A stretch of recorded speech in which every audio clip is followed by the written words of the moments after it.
Our liver is an incredible survival machine. But what happens when that survival instinct goes a little too far? Well, today, we're going to explore the really dangerous bargain our liver makes when it's under pressure from a high-fat diet. And it's a deal that could be paving the way for cancer. So, we've known for a while now that high-fat diets are linked to liver cancer. That's not new. But the how? Well, that's been a bit of a mystery. How exactly does what we eat create the perfect environment for cancer to grab a foothold? Well, some amazing new research from MIT has finally uncovered the answer, and it is pretty surprising. It's a story that starts way down at the cellular level. Okay, so before we get to the really new, groundbreaking stuff, let's start with what we already know. This isn't about just one bad meal, of course. We're talking about long-term stress on the liver, which can lead to a really common and dangerous condition. And that condition is steatotic liver disease. You probably know it as fatty liver disease.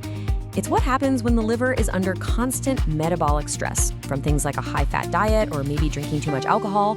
Basically, fat builds up, it causes inflammation, and it puts the entire organ under siege. And this isn't just some minor issue. It's really the first big step on a path that can lead to cirrhosis, liver failure, and yes, cancer. So how does a stressed out liver become a breeding ground for cancer? To figure that out, we've got to look way, way closer.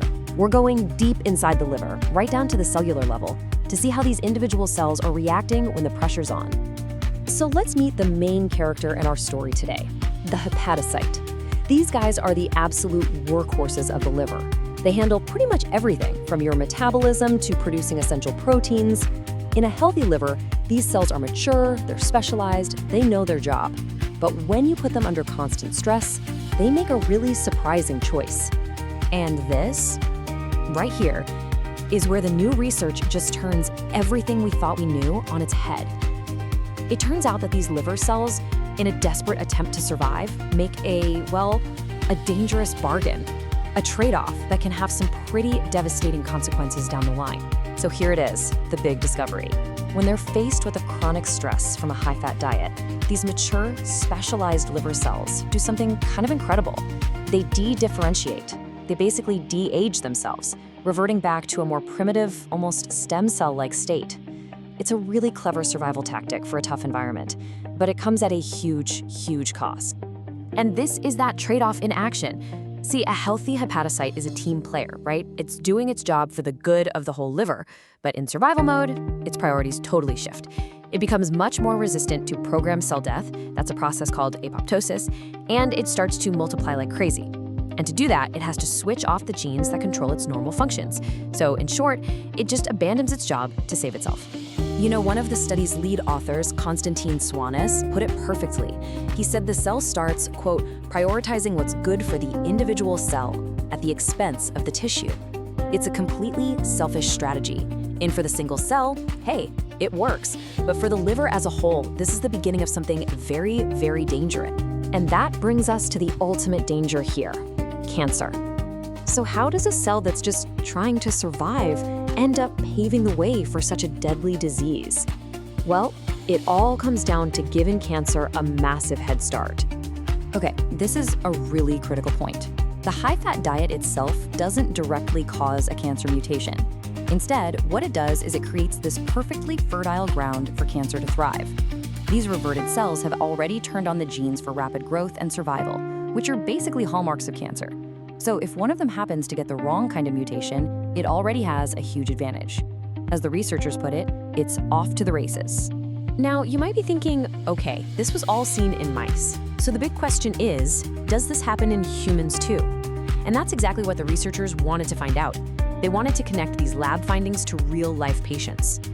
And the answer was a loud and clear yes. When they analyzed human liver tissue samples from patients at different stages of liver disease, they found the exact same genetic pattern. The worse the disease got, the more the genes for normal liver function went down, and the genes linked to this immature, reverted state went up. They even found that these gene patterns could actually help predict a patient's survival outcome. It's a direct link. Now, it's important to add a little context on the timeline here. In the mice that were on a high-fat diet, this whole process, from fatty liver all the way to cancer, happened in about a year.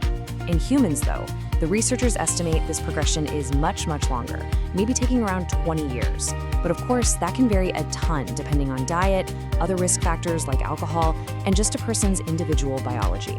So this new understanding isn't just fascinating science, it's also incredibly useful. By figuring out the exact mechanism, we can now start thinking about how to interrupt it. So where do we go from here? Well, the beauty of this kind of research is that it gives us a roadmap for new treatments. By understanding the exact genetic switches that are being flipped, scientists can start to develop drugs to flip them back. They've already pinpointed several really promising targets, things like a hormone receptor, a specific enzyme, and even a protein that's usually only active when a baby is developing. The goal here is to create drugs that can stop, or maybe even reverse, this dangerous cellular bargain. And that leads us to the most hopeful question of all. If a high-fat diet can push our liver cells down this dangerous path, is it a one-way street, or can we turn it around? Well, researchers are now looking into whether these changes can be reversed, maybe through changes in diet or with medication. And that leaves us with a really powerful idea. Now that we finally understand the liver's dangerous bargain, we might just be able to find a way to break it.